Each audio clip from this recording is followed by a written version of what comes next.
Assalamu alaikum everyone. Mohammad Haris is here and please ask question related to Peshawar Zalmi and PSL related. And other than that question will be not entertained. And please raise your hand for the question. Thank you. अस्सलाम वालेकुम हारिस अरफा फ़िरोज़ जियो news से। अच्छा हारिस, आपके कप्तान बाबर आजम एक बहुत बड़ा role होता है उनका हर टीम में, चाहे वो कौमी टीम हो या पेशावर ज़ल्मी हो।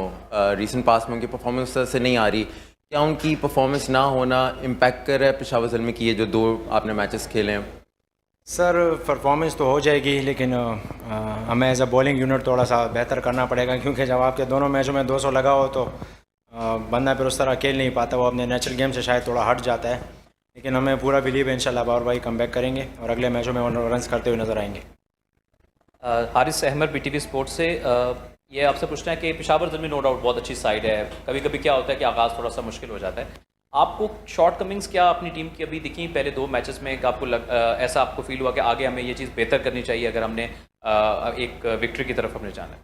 देखिए, अगर दोनों मैच देखें तो दोनों साइड से दोनों पावर प्लेस बॉलिंग में बैटिंग में ये अगर बेहतर हो जाए ना, एज अ बॉलिंग यूनिट भी एज अ बैटिंग यूनिट भी, क्योंकि हम बैटिंग में विकेटें गंवा रहे और बॉलिंग में रन्स दे रहे, तो वहाँ से मोमेंटम दूसरी टीम को शिफ्ट हो जाता है। तो मुझे जो लगता है ये 2 चीज़ें हैं ना, जो दोनों साइडों की, बैटिंग में भी पावर प्ले और बॉलिंग में भी पावर प्ले, ये अगर हम कैश कर जाए ना तो हम आसानी से मैच जीत सकते हैं। हारिस, आज आपने बहुत अच्छी बैटिंग की, आपको मुबारक, बहुत अच्छी इनिंग्स थी आपकी। मुझे ये बताइएगा, आप ये समझते हैं कि कुछ बॉलिंग डिपार्टमेंट भी लैग कर रहे हैं, बहुत ज़्यादा रन्स लीक हो रहे हैं, फास्ट बॉलर्स को अगर आप देखें बहुत ज़्यादा रन्स लीक कर रहे हैं। स्पिन डिपार्टमेंट में आप समझते हैं कि एक स्पिनर की कमी थी, सुफियान मुकीम के साथ अगर एक और स्पिनर होता तो रन रोके जा सकते थे?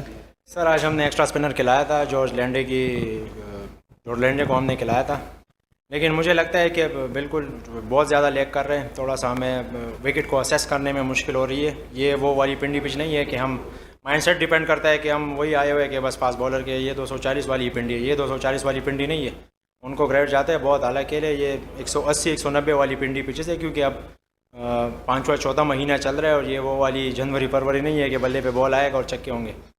हमें as a bowling unit step up करना पड़ेगा और थोड़ा सा अकल यूज़ करनी पड़ेगी कि हमने कैसे बॉलिंग करनी है, दूसरी टीमों से भी सीखना है। तो एज अ लर्निंग कर रहे हैं, इंशाल्लाह कोशिश करेंगे एज अ कीपर मैं जितना उनको बता सकता हूँ, क्योंकि कीपर को ज़्यादा पता चलता है या दूसरों से भी पूछा जा सकता है कि यार इस पिच पे कैसे बॉलिंग करनी है।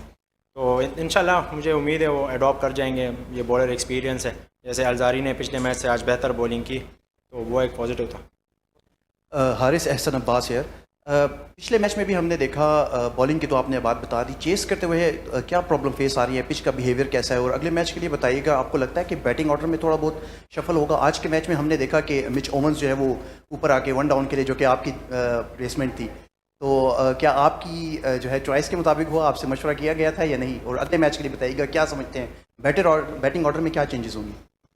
टारगेट पर डिपेंड करता है, चूँकि 240 टारगेट था, तो मिचेल ओवन चूँकि एज एन ओपनर बहुत अच्छा खेलता है, तो हमारे 2 ओपनर माशाल्लाह काफ़ी अच्छा परफॉर्म करते हुए आ रहे थे पिछले 2 सालों से, उनको तो आप चेंज नहीं कर सकते। तो बिल्कुल मुझसे कहा गया और मैंने कहा कोई बात नहीं आजू भाई, जैसे आपको बेहतर लगे वैसे। तो अल्हम्दुलिल्लाह उसने हमें अच्छा स्टार्ट दिया था, और जिस तरह उसने बिग बैश में खेला मिचेल ओवन ने, तो डिज़र्व भी करता है नंबर 3 पे हो या ओपनर, जैसे भी उसको बेहतर लगे, लेकिन वो अच्छा खेला। और कोशिश यही है कि एज अ बैटिंग हमें चेस करना पड़ेगा, चाहे जितने भी रन हो, क्योंकि अगर हमारी बॉलिंग ऐसी है तो अब हमें एज अ बैटिंग यूनिट ही स्टेप करना पड़ेगा। हम उनको बता ही सकते हैं कि आप चीज़ों को ओवरकम करें, लेकिन एज अ बैटिंग यूनिट भी हमें स्टेप अप करना पड़ेगा कि कम से कम एटलीस्ट हम फाइटिंग तो करें। दोनों मैच हम तकरीबन 80 से और 100 रन से हार गए, तो फाइटिंग चीज़ नज़र आनी चाहिए एज अ बैटिंग यूनिट भी। अरे सभी आप रिसेंटली पाकिस्तान टीम की भी कैप्टनसी करके गए और पेशावर ज़ल्मी की जो परफॉर्मेंस देखी जाए तकरीबन मिलती जुलती है। क्या आप समझते हैं कि आपके पास अगर फास्ट बॉलर्स की बात की जाए, जिस तरह मोहम्मद अली और अली रज़ा की परफॉर्मेंस देखी जाए, एहसानुल्लाह जो रिजर्व में उनकी जगह बनती है पाकिस्तान आपकी टीम में? सर आपको पहले जो आपने पिक किए थे 18-17 लड़के, पहले चांस उन्हीं का बनता है। अगर फॉर एग्ज़ाम्पल मुझे पहले पिक किया गया और किसी दूसरा विकेट कीपर चाहे वो कोई भी हो, वो बाद में आया तो वो डिज़र्व नहीं करता मेरे ख्याल से। जो आपके पहले चॉइस बंदे हैं, पहले उनको ही मौका मिलना चाहिए। और एहसानुल्लाह अभी पूरे उस तरह रिदम में नहीं है, उसको थोड़ा सा टाइम लगेगा, और हमें उम्मीद है इंशाल्लाह आगे अगर वो मैचेस खेलेगा तो बिल्कुल वो इम्पैक्ट डालेगा। हारिस, बाबर और रिजवान के T20 से ड्रॉप होने के बाद आप और साइम अयूब को पाकिस्तान की T20 का फ्यूचर समझा जा रहा है, लेकिन जिस तरह से आप पाकिस्तान टीम के अंदर ओपनिंग करते हुए आ रहे हैं और यहाँ पे नंबर 4 नंबर 3 आपका डिफरेंट नंबर यहाँ पे हो रहा है, तो क्या समझते हैं कि जब पूरा सीज़न आप डोमेस्टिक के अंदर या PSL जिसको प्रेफरेंस दी जाती है, पाकिस्तान की T20 टीम की सिलेक्शन होती है, तो यहाँ पे आप जिस नंबर पे खेलते हैं, जब T20 टीम में जाते हैं पाकिस्तान में, वहाँ पे थोड़ा सा मुश्किल होता है आपको उस नंबर पे एडजस्ट करना खुद को? वेल, मुझसे बात की गई है और चूँकि न्यूजीलैंड टूर में फ़खर और साइम नहीं थे, तो अगर वो वापस आएंगे तो मुझसे बिल्कुल बात की गई है कि आप तीसरे या चौथे नंबर पे खेलोगे। तो मेरा रोल डिफाइन है और इसीलिए मैं तीसरे चौथे पे ही खेल रहा हूँ, क्योंकि आगा सलमान भी है और जब साइम और फ़खर आएंगे तो वो आपको ओपनर नज़र आएंगे। अस्सलाम वालेकुम हारिस अबू बकर तारिक फ्रॉम क्रिकविक। हारिस, आज आपने अच्छी इनिंग्स खेली है, लेकिन आपने यहाँ पे मेंशन किया है कि बॉलिंग हमारी उस तरह से परफॉर्म नहीं कर पाई रही, तो इसलिए हमें as a batting unit step up करना पड़ेगा। ये बॉलिंग पिछले 3 सीज़न से ज़ल्मी के लिए क्लिक नहीं कर पा रही, तो आप काफ़ी अब सीनियर हैं ज़ल्मी में, तो आप क्या समझते हैं कि तीसरा सीज़न है, हम वो पिक्स नहीं कर पा रहे ड्रॉप में, या हमारे हिस्से में वो पिक्स नहीं आ रही? एज अ ज़ल्मी प्लेयर आप क्या समझते हैं? मुझे लगता है हमने चांसेस तो बहुत लिए, लेकिन वो पिक्स भी नहीं आ रही। एक हमें अचानक से ऑलराउंडर चला गया, फास्ट बॉलिंग ऑलराउंडर कार्बन बोश की सूरत में, तो उस तरह की पिक्स भी नहीं आ रही। और दूसरी बात है कि हमें प्लाटिनम के वो जो चीज़ें ना वो कवर है, उधर भी प्लेयर मौजूद है, उधर हमने बैट्समैन कवर किए, तो समटाइम पिक्स का भी मसला होता है। लेकिन रही बात बॉलिंग की, तो ये अच्छे बॉलर है। मोहम्मद अली ने पिछले साल बहुत अच्छी बॉलिंग की।